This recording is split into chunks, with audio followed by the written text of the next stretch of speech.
Fundamentals of Healthy Living. I'm Seth. I'm Anne. And we're glad to have you with us again today. So we have so far gone through 4 of the 5 fundamentals. And just a really quick recap of those 4, it is praying with real intent, feasting upon the words of Christ, having a healthy sleep pattern, and regular exercise. So today we're going to talk about the 5th step, which is good personal hygiene. Good personal hygiene. What does that mean? Yeah, well, I mean, there's the obvious things, right? It's taking care of your physical body, right? Right. So taking a shower, brushing your teeth, brushing your hair, those things. I was subbing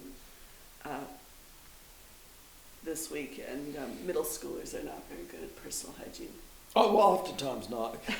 What's interesting, though, I'll tell you something that's really interesting about children, especially teenagers, or young, older children and younger teenagers. As they're going into puberty. Yeah, is oftentimes you get really stinky feet, and it doesn't matter that they shower every day and they wash their feet. And you know, my son the other day had his feet were smelling pretty bad, and he went and washed them really good in the bathtub. And I remember doing that. I remember feeling a little self-conscious about how badly my feet smelled.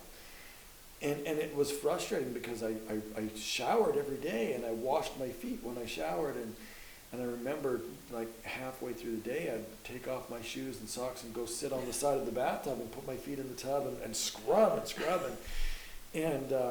So sometimes I think we think somebody's not taking good care of their hygiene, but they're doing the best they can.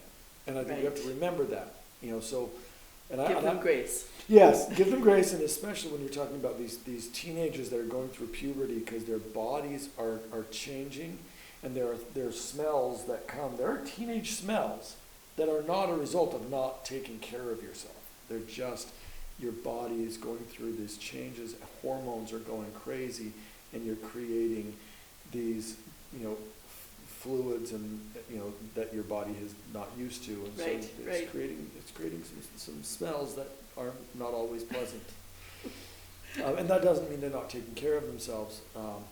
It just means that, you know, we have to recognize that happens. However, having said that, it's really important that we recognize, and this is what really surprised me sometimes, is how often I talk with people about these 5 fundamentals, and my hypothesis when I first started teaching this tool was that level 5 or you know, number 5, this personal hygiene, most everybody would be already doing it, and it wouldn't even I wouldn't even need to, you know, make goals, because it'd be like, you're already doing this one, but you know, we just bring it up because it's there. And I was shocked at how many people are not doing basic hygiene. They're not brushing their teeth regularly, they're not showering regularly, they're not taking care of their hair. I was like, wow. Do you think that, I know that if someone is depressed, they often have a hard time with just that extra task.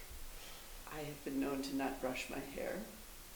I remember one time at girls' camp, my niece and I said, I don't remember the last time I brushed my hair. And she said, neither do I. But it was, you know, a week of girls' camp. So. Yeah. Well, yeah, and the interesting thing is, yes, depression, anxiety, both can really lower our energy level, and like you say, even just getting up to take a shower can be really difficult, or brushing your teeth. That added thing is just too much. What surprised me is how many people who don't have those kinds of problems are struggling with some of these basic hygiene issues, you know. So why is hygiene part of the fundamental? Well, I think it goes back to the thing we talked about last week about our bodies being a temple. And we have to take care of that temple, right? If we want. It's really interesting. You know, I as a young man, older teenager, and then again as a young man, I visited several church history sites. And I lived up in Maine, and so some of those church history sites were closer. Mhm. And I was able to go and visit those on a semi-regular basis. Mhm. But what was really fascinating is that, you know, we would go to Joseph Smith's birthplace. We would go to Palmyra, New York, you know, where the first vision was. We would go to these different places, Yeah. and you could feel the Spirit very strongly when you would go and visit, and they would talk to us about it, and you could see how much care has gone into those sites Mhm. to keep them clean, Mhm. to keep them, you know, really pristine. Yeah, they're Right. wonderful places to visit. But what's really fascinating is then I would go to the Kirtland Temple, which was not owned by the church and was not maintained by the Mhm. church. And it looks kind of run down, and it feels kind of run down. Right. And the Spirit is not the same. It isn't exactly. And, That's and true. I've been to both of those places. I've been to those places too, and the spirit is completely different. But you do hear that the church just they just purchased, Purchased the those? Kirtland Temple. It was so exciting. But the thing is, the reason I was bringing that up is I was just talking to somebody yesterday, I think, and he was telling me that he had just gotten back from a church history visit, and he was telling me the same thing. He said, "Wow, it was really strange." It's like I expected the Kirtland Temple to have the strongest spirit of all of these sites, and he said it just didn't. And the reason is because it has not been cared for properly the way a temple needs to be cared for, to invite the Spirit of the Lord to be there. So really that is why these final two fundamentals exist, because our bodies are the house of the Lord. right. And to invite the Spirit in, we have to maintain cleanliness and order. Isn't there something in the Doctrine and Covenants about cleanliness, or is that Cleanliness just is near, is close to godliness.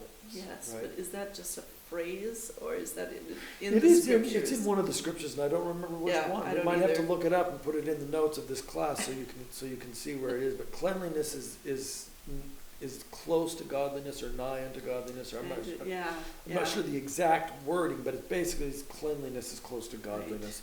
Also, God in the scriptures tells us that He is a God of order, and that all things need to be done in order. And I think when you think about that personal hygiene is a part of that order of Right. cleanliness. right. Right? There's an order of cleanliness, just like there's an order for all things in their order. And cleanliness is a part of that. Yeah, I think it's interesting too that cleanliness is, or hygiene is different in different parts of the world.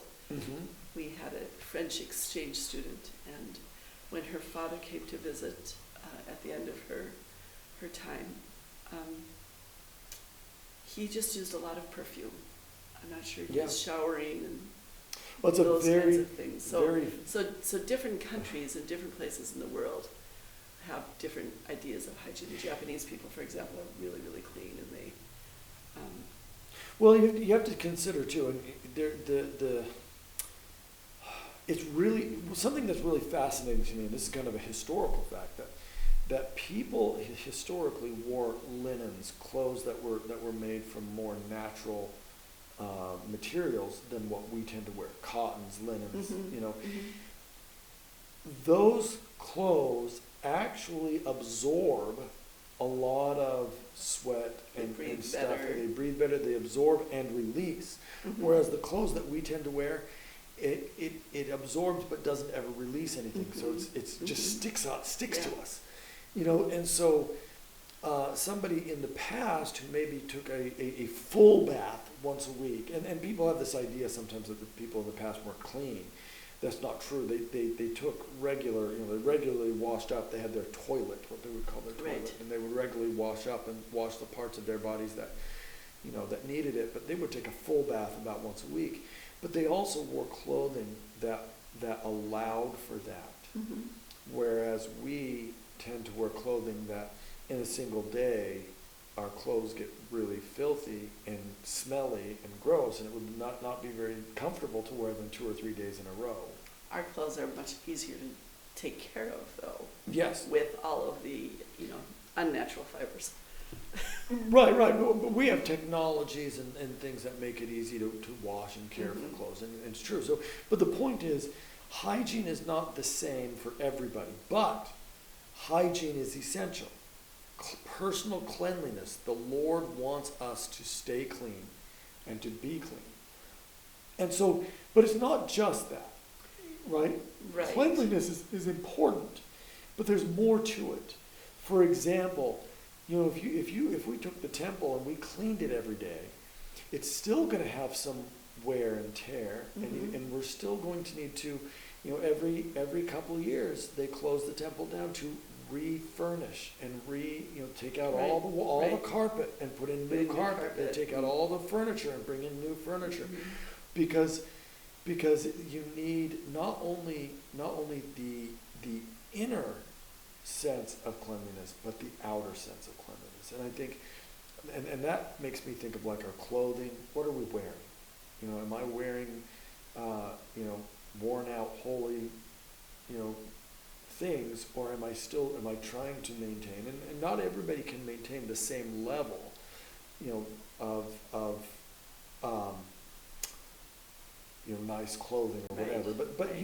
But there are very few people who have to wear worn out, holy clothes. Well, and we've talked about wearing clothes that are appropriate for the situation that you're in too. And I think that's that's probably the biggest part of hygiene that people forget, and especially in our modern culture, in our modern society. And in fact, I think our modern society kind of rejects that form of hygiene. That there is an appropriate attire for each different activity that you're participating in. And for example, I went last summer. I went to an opera with my wife. Took my wife to an opera in St. Louis, and it was beautiful. It was wonderful, but it was fascinating to me how many people were wearing different things. So some people were wearing very formal clothes, to it. Right. And I tend to like to wear more formal, so I wore a white shirt and a tie and my slacks and a suit coat, and I thought that was the appropriate attire. Now I wouldn't have minded if people were wearing just a button shirt and slacks, man. But there were a number of people that were there in shorts and a t-shirt and flip-flops, and I thought that doesn't feel like the right attire for this event. Right? And when I go to church, I wear a white shirt, tie, slacks, and a suit coat, right? Because it feels like the right attire. And if somebody comes in and they're not dressed that way, I'm not gonna judge them and send them out. But I am hopeful that if somebody comes to church after a short while, that they will have a desire to dress in an appropriate way. Right, and that's what I've seen, is that usually we want people to come to church, and if they don't have anything else, then we want them there. Right. But as they come to church and they learn why they're dressing in an appropriate way, they change, and then they start coming dressed to praise God. Right. But I think the other thing, what I want people to really get from this is that what we wear reflects who we are. And if you want to be a temple of God, right, you want your body to be that house of the Lord where the Holy Spirit can reside in conjunction with your own spirit, then we need to dress accordingly. We need to be that kind of person. I think you're absolutely right. I think that by dressing well, it helps you to feel better about yourself. And it helps you to be closer to God. It helps you to... I know my daughter, when she used to have a test at school, when she was going to college, she would dress up on test Mhm. days instead of wearing slouchy, comfortable clothes, Yeah, because it helped her personally remember things and feel better about herself.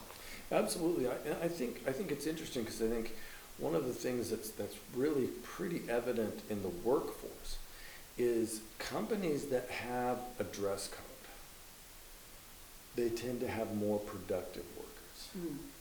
Companies that don't have a dress code and allow people to come in just whatever they want to come in, they tend to be less efficient, and the people who work for them tend to, and interestingly enough, the people who work for them tend to have a lower, what do you call it, like their lower work satisfaction. Okay, Then- so they're not as happy with their Right, job. they're not as happy with their job or the company. Mhm. Whereas companies that have a dress code tend to have a higher satisfaction rate among employees. That's interesting. They're both more efficient and effective at their jobs, but they also tend to have a higher loyalty rate to the company that they work for. Hmm. And so it's a really fascinating phenomena that you get when you have that dress code. And a dress code doesn't have to mean you dress in a shirt and tie or a dress and a nice blouse, but it can mean, we want you to look nice when you come in, so we don't want shorts and flip-flops. We want you to wear, pants and a nice shirt Mhm. and shoes, closed-toed shoes. Yeah. Also, some companies have a higher dress standard than that. And actually, it is actually true that the higher the dress standard tends to have a higher satisfaction with the company and the work. But I tend to think part of that is those people are choosing a company that fits what they want.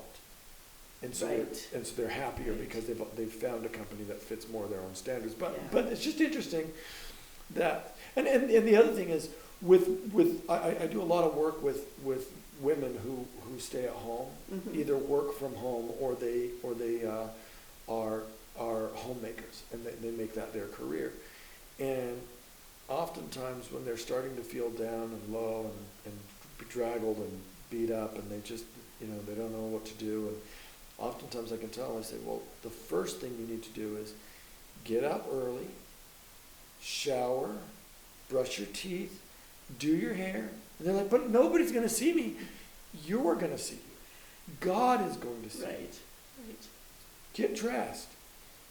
Put on nice clothes. Don't just throw on whatever. Be intentional. That's hard though, because when you have a baby Mhm. and a bunch of little children and they're making messes all over you, Yep. then you don't want your clothes to be really nice.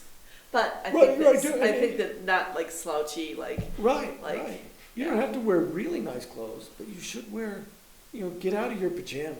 right. Get dressed. I think about like some of the old TV sitcoms of the 60s.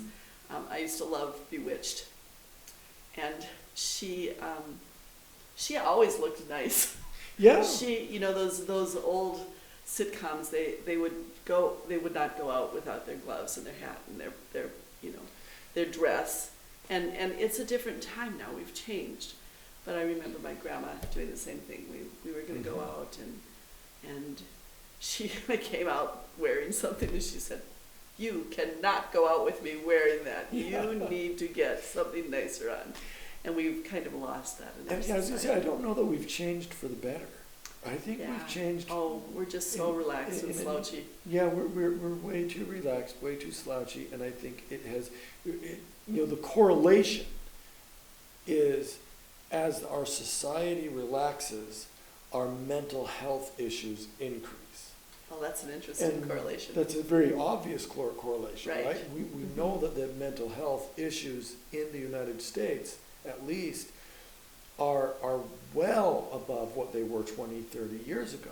We Mhm. also know that people have become much more relaxed in their hygiene, in how they take care of their bodies, Right, and what they'll do. And so it's a fascinating correlation. And of course, it's not a causation, which we're not saying this is the cause of it, but it is correlation. And Mhm. correlations are important to look at and to understand that, you know, maybe there's something, a third factor that's influencing both of those. Mhm. But I think it's clear that with the, you know, with giving up these formalities, we have lost some of our ability to cope with life. Isn't that a kind of amazing thought? That what you wear affects how well you cope with everyday life problems? But it does. That is, I don't think that most people think about it. Most people just want to be comfortable, Mm-hmm. you know, and I think that we've gotten into more of a comfortable stage. But that is an interesting correlation that the slouchier we look, the more The more mental health issues Mental health we issues. experience as a society. yeah. I want to go back to the moms Mhm. who have trouble with more depression and things like that, getting going and moving.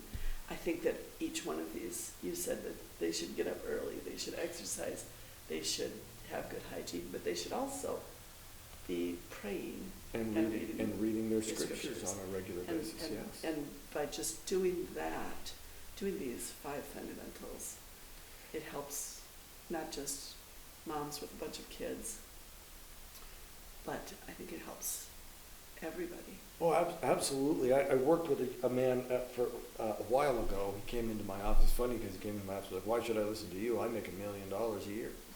He's like, "Well, I don't. Don't make anywhere close to that."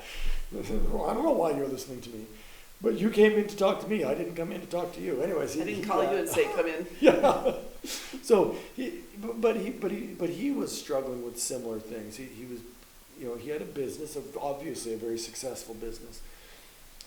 But he was overwhelmed and stressed, and, you know, he wasn't being able to maintain a good family work balance, right? His balance hard. was just way Mhm. off, and really with that man, because especially at the time I wasn't working as a Christian counselor. I was in school still, so this was years ago.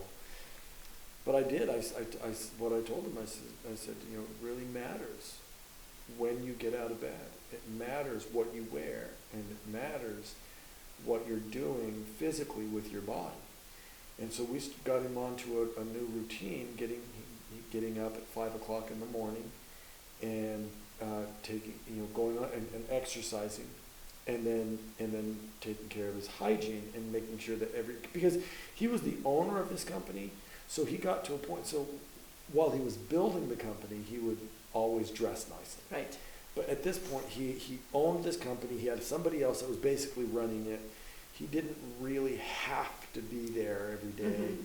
and he got kind of complacent and lazy about it. Now he would go into work every day, but he started, you know, he used to wear a shirt and tie and a suit, and then he stopped wearing the suit coat, and then he stopped wearing the tie, and then he started wearing but he kept getting less and less and less. And by the time he came to see me, he was going into work usually in jeans and a t-shirt. Yeah, it reminded me of Sabrina, the movie Mhm. Sabrina, Yeah. and how the younger brother kind of, you know, just didn't really take. Right. Yeah. What am I trying to say? Well, he didn't take his personal hygiene seriously. Right, right. You know, not that he didn't. Like I say, sometimes we keep ourselves clean, but on the the physical body, but we don't attire ourselves appropriately, and we just and that's what this business guy, what he realized was, and once he started doing these things, he got really happy again, and he was just. Well, he probably had a lot had of more energy. goals and more. Yeah, well, he had energy, and he found that when he dressed up nicely, that his wife was more appreciative, and that and when she was more appreciative, then he had a desire to be home with her more. So he stopped spending quite so many hours at the business because he didn't need to be there so often. Right. Started spending more time with his wife and his kids, and it just, his whole life became better because he started taking care of himself again. And It's such a little teeny tiny thing. it is, and yet it's But sometimes huge. it's so hard. I know there are times when, I don't want to get out of bed and I don't want to get up and shower. And the whole changing clothes 3 times drives me crazy sometimes. You get up, you get into exercise clothes, then you take a shower, and then you change into something else. Right? And Yeah. especially when you're a young mom, once again. Right, and You don't have time for that. Teenagers have this tendency also to go to bed in the clothes that they wore during the day. And again, bad hygiene, right? My mom used to say, that is the height of laziness.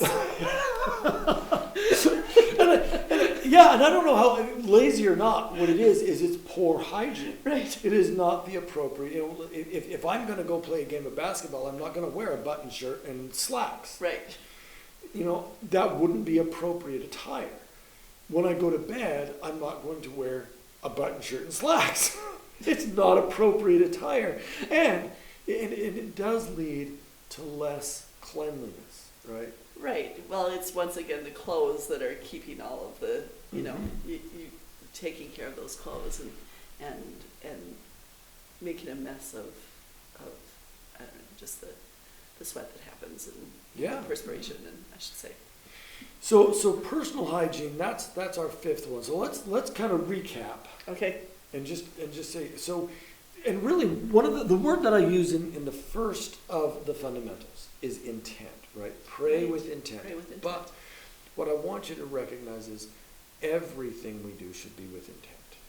We should be making conscious choices about what we're doing constantly, all the time. Mm-hmm. And that is intent. We should be praying with intent, right? That Right. meaning what we're praying about, we intend to do something about it, right? It's Right. not just, we're just rattling a bunch of words off, or even that, we're handing off to God what we're, what we can want. do. Right. What we And, want. and what we Yeah. can do, we're saying we're making a contract with the Lord every day, Mhm. a covenant between the Lord and ourselves about what we're going to do, and asking that He will pick up where we can't.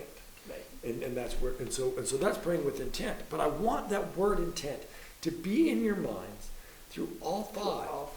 All 5, because everything that we do should be with intent. So number 2 was feast on the words of Christ, right? And that's pretty intentional when you say feast. Right, yeah, this needs to be with real intent. We need to be searching, pondering, praying as we read the words of of Jesus Christ and His apostles and prophets. And that, of course, can be, in any form.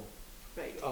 Whether it's from the scriptures, whether it's from modern day prophets and apostles, whether it's from hymns, whether it's from, there's any number of ways that we can feast upon the words of Christ.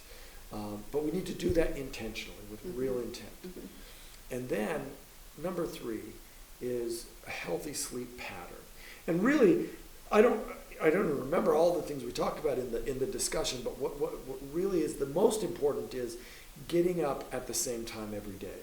Now, And along going with to bed at about the same time too, right? well, that's the next most important. Okay. The most important is getting up at the same time every day.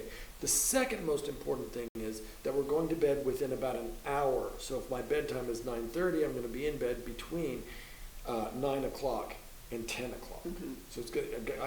Bedtime usually I recommend an hour window, because that flexibility is going to be important for your success. Right. Yeah, sometimes you just can't go to sleep right away. Right.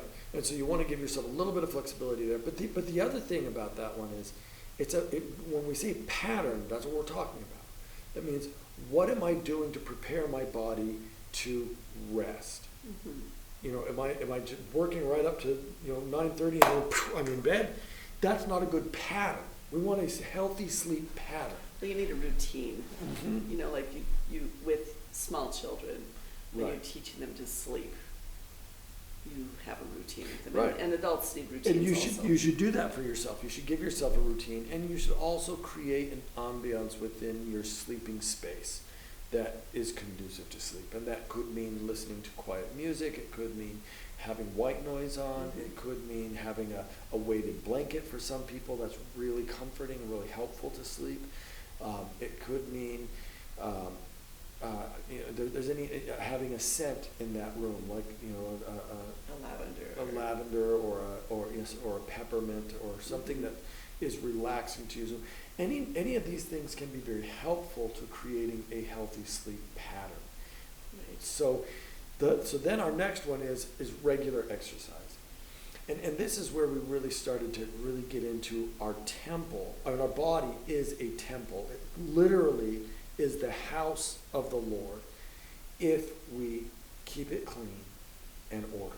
Right. And exercise is the first part of that, because that's what cleans internally our body, to get the blood pumping and moving through our body, cleaning out those toxins and bringing in the fresh air from outside, just keeping our body fresh and clean.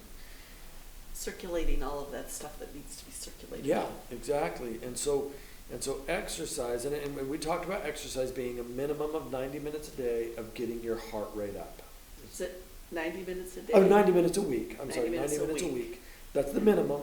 I recommend more than that if you're already exercising. Yeah, because these are the foundation. I was Right. thinking that, it's just like when you're laying blocks for a block, when you're playing with blocks, Mhm.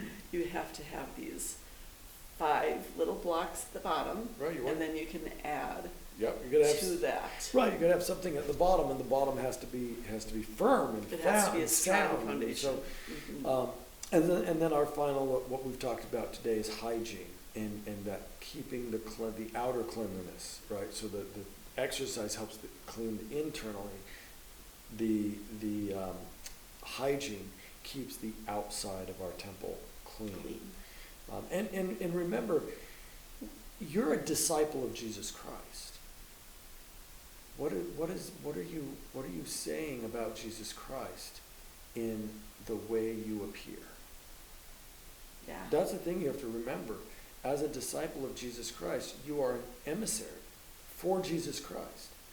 And so what people see in you is what they will think of Jesus Christ. Yeah, when you think of the missionaries Mm-hmm. who are emissaries, they always, they have rules that they have to follow Right. Very good For- hygiene. for hygiene. Yeah, absolutely. So those are the 5 fundamentals of healthy living. And what it really is they are the foundation for a healthy life.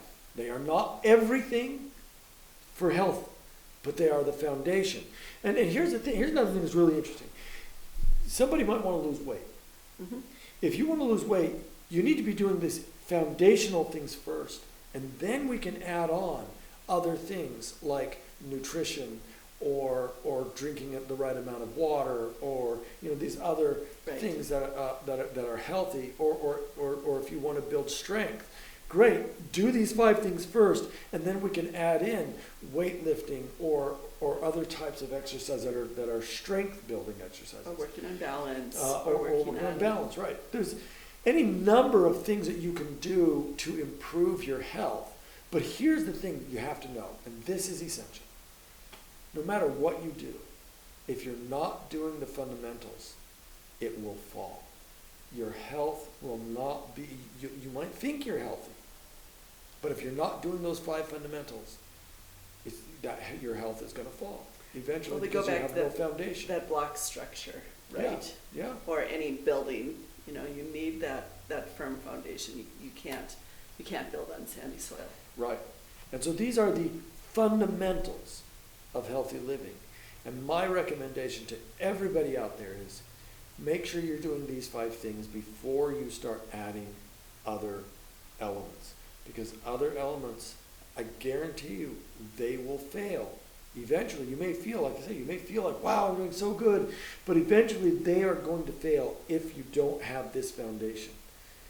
Yeah. These are the 5 things that give you the foundation of a healthy life and allow you then to build on that through other healthy choices. One question that just popped into my brain. Mm-hmm. Do you have to do these all together, or can you work on one at a time and get to that place No, where you get all 5 of them? Right, you never want to, if you're not already, like if you're already doing 3 of them and you only have 2 that you need to work on, that's fine, you can work on.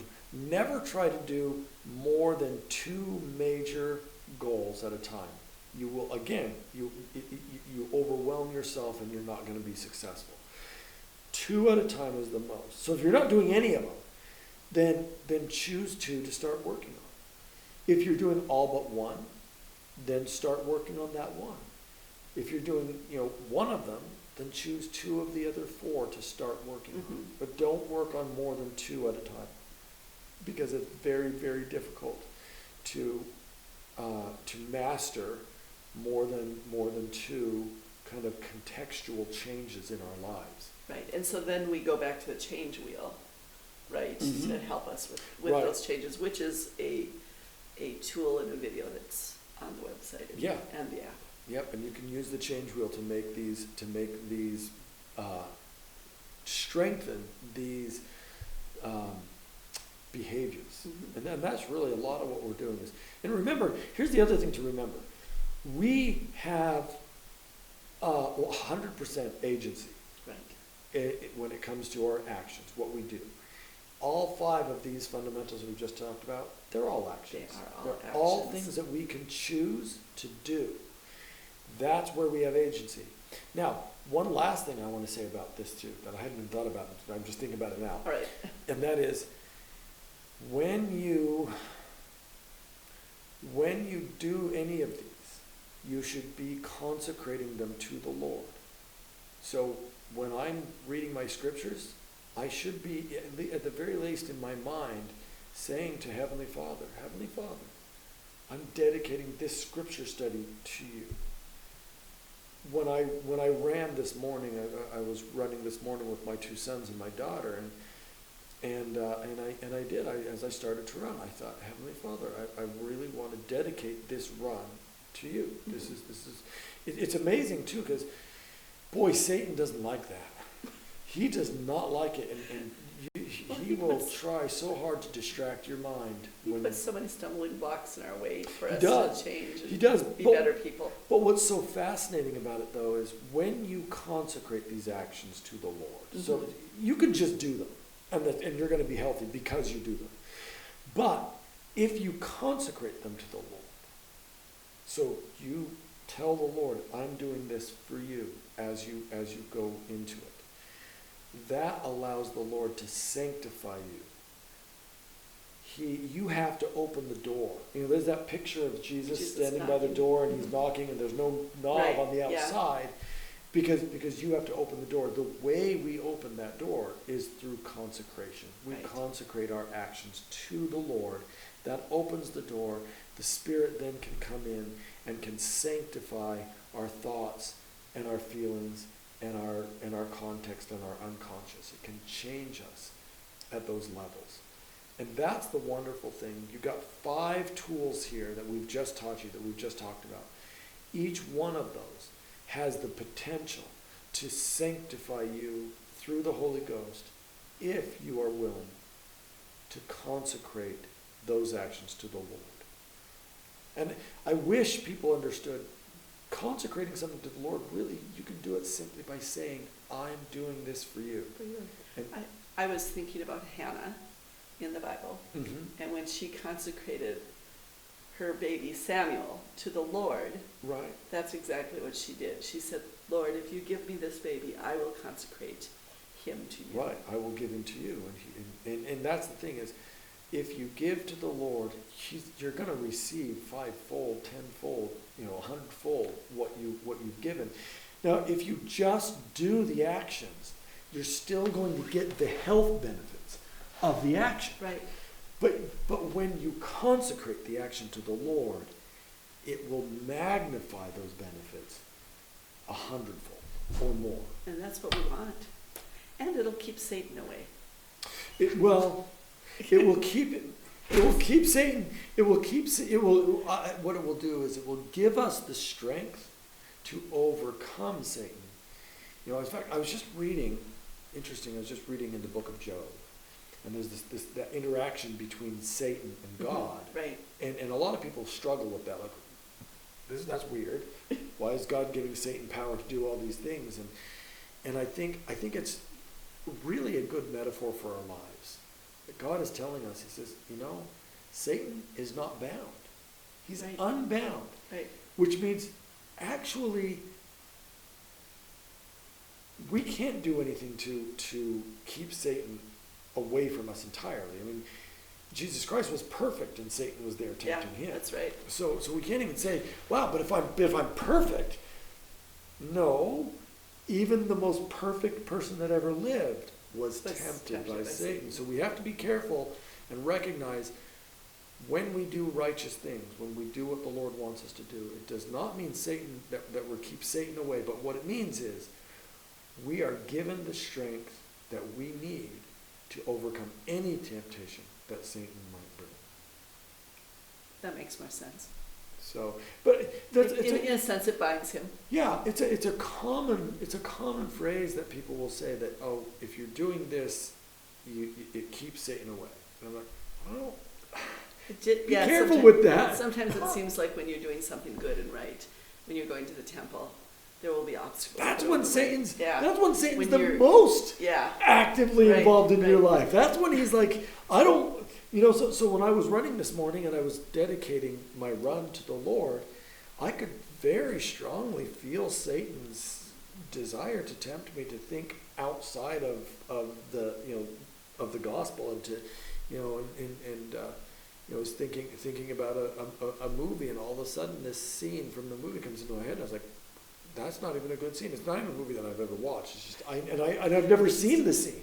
I just know it's there because people have told me, and it's like, and yet that's what came to my mind, and I thought, Satan doesn't want this run Right. dedicated to the Lord. He really didn't. No. And I had to actively get rid of that image and bring something else into my mind. Mhm. But I had the strength to do that Because you consecrated it. because I had consecrated my run to the Lord, and Satan really was trying hard. And I'll tell you, the other thing is, it was hard. I was only running a 5K, which is not a lot for me, but for some reason today that 5K was a little bit difficult, and I thought, man, this is weird. I don't. So, but my point is, you're not gonna get rid of your trials. You're not gonna get rid of temptations. Those are all gonna be a part of your life. You're just going to be able to have the strength to overcome the temptations and to find joy in your trials. Well, what else can we ask for? So there we go. Those are our 5 fundamentals of healthy living. I hope that each of you will make an effort to implement these into your lives if you're not already doing them. If you are already doing these 5, then we are going to be teaching some future classes on healthy living that will be not the fundamentals, but some other healthy things that you can do to improve your life in certain areas in the future. Thank you for joining us. Thank you.